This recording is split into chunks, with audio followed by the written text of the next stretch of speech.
បាទជំរាបសួរក៏ដូចជាសួស្តីអ្នកទាំងអស់គ្នាស្វាគមន៍មកកាន់វីដេអូថ្មីជួបជាមួយខ្ញុំយូចឹងវីដេអូនេះដែរគឺខ្ញុំធ្វើការបង្ហាញអ្នកនរពីមុខងារថ្មីដែល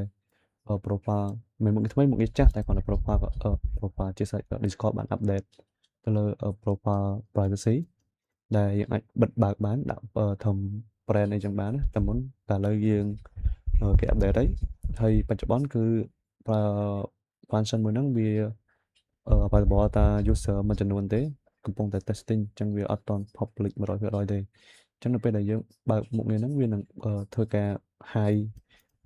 ដូចជា custom setter pronoun back activity connect account ហ្នឹងវានឹងបិទនៅកន្លែង profile យើងជាទូទៅនៅក្នុង Discord យើងមានកន្លែងបើកទាំងអស់នេះហើយយើងបើក Chrome នេះអញ្ចឹងបើសិនករណីយើងដាក់ private ទៅវាមើលអត់ឃើញទេឧទាហរណ៍ដូចជា account របស់ខ្ញុំនេះអញ្ចឹងយើងមាន back manager អញ្ចឹងយើងពេលដែលយើងបិទទៅវានឹងបិទមុខងារអស់ហ្នឹងហើយវានឹង available មួយចំនួនដូចជា avatar បិទបើកធម្មតា contact បើកធម្មតាដូចជាគ្រប់ខាងក្រោមនេះហើយវានឹងបើកនៅលើ profile private នៅខាងលើនេះចេះបច្ចុប្បន្នកាលមុននេះពេលដែលសិនករណីអ្នកនរគ្នាបាន allow access បានទៅលើ function មួយហ្នឹងនឹងចូល setting ចូល data privacy មកវានឹងឃើញមុខងារនៅខាងលើនេះតែបើអ្នកទាំងអស់គ្នាអ្នកមួយចំនួនអត់មើលអត់ឃើញដូចជា account ខ្ញុំនេះគឺខ្ញុំចូលទៅមើលអត់ឃើញទេអញ្ចឹងយើងមានរបៀបនៃការធ្វើអញ្ចឹងអ្នកនេះចូលទៅកាន់browser របស់យើងអញ្ចឹងចូលទៅក្នុង browser របស់យើងមកយើងមាន control មកស្ដាំវាមក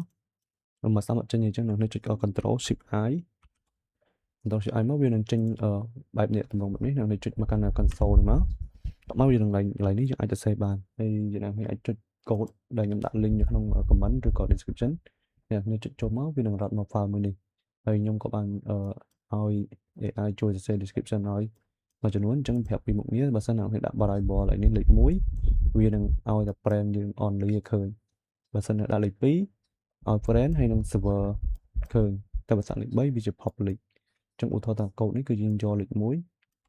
ខ្ញុំយកមកកាន់កន្លែងដូចខ្ញុំសូមអញ្ចឹង developer tool នេះ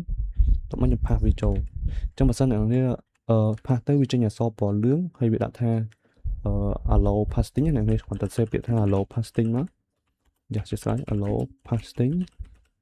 មកអ្នកនេះផាស enter មកហើយតោះមកអ្នកផាសកូដនឹងចូលមកអញ្ចឹងពេលដែលផាសកូដនឹងចូលDiscord យើងវានឹង update profile យើងអញ្ចឹងដោយសារយើងមើលខ្លួនឯងមើលឃើញទេអញ្ចឹងបើសិនតែយើងយក account នេះមើលខ្ញុំចុចចូលមកវានឹងឃើញលើនេះ create profile private profile អញ្ចឹងដោយសារតែ account នេះ private profile អញ្ចឹងវាអត់មានឃើញ back អីទេអញ្ចឹងបើសិនខ្ញុំបើកទៅលើលេខ3មានថា public អញ្ចឹងបើក public មកណាអ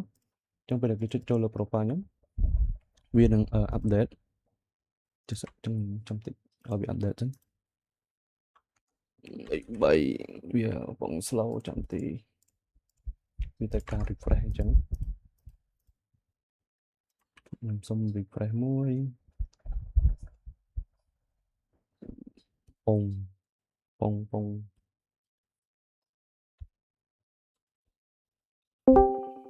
ញ្ចឹងពេលដែលយើងចុចងាកបើកមកអ្នកនេះគាត់ចុចលើ profile មកឃើញទៅលើ back ឯងឬក៏អ្វីដែលយើងឲ្យឃើញវិញឯងអញ្ចឹងបើសិនកាលនេះចង់បិទដូចមិញអញ្ចឹងយើងដាក់លេខ1មកតោះមិញបិទបងអ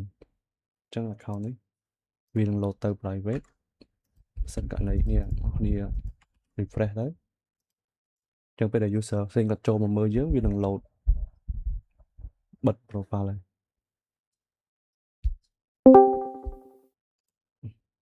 នេះអញ្ចឹងយើងសូឃើញ profile private និយាយឲ្យសម្រាប់ការបិទនេះដូចជាអត់មានពាក់ព័ន្ធមួយការប៉ះពាល់ដល់ account ទេតាមខ្ញុំដឹងវាជាមុខងារhoặc làយើងប្រើ script បើកមុខងារនឹងមុនអញ្ចឹងនេះ quest ដូចជាអត់មានអីទៀតទេអញ្ចឹងបើសិនជានេះមានបញ្ហាអីអាច join មកកាន់ server របស់ខ្ញុំបានហើយ link គឺខ្ញុំដាក់នៅក្នុង profile ខ្ញុំហ្នឹងអ្នកចូលទៅកាន់ TikTok បើអ្នកនៅក្នុង YouTube អញ្ចឹងអ្នកចូលមកកាន់មកលើនេះអញ្ចឹងនឹងឃើញ link នៅក្នុងនេះចូលមកទៀតខ្ញុំនឹងបង្កើត server Discord មួយសម្រាប់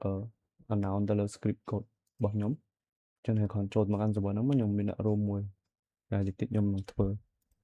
អញ្ចឹងវីដេអូនេះមានតែប៉ុណ្្នឹងទេជាស្រ័យហើយកុំភ្លេចជួយ follow ហើយ subscribe channel ខ្ញុំម្នាក់មួយផងឬក៏ TikTok account អរគុណ ជម្រាបលា បាយបាយ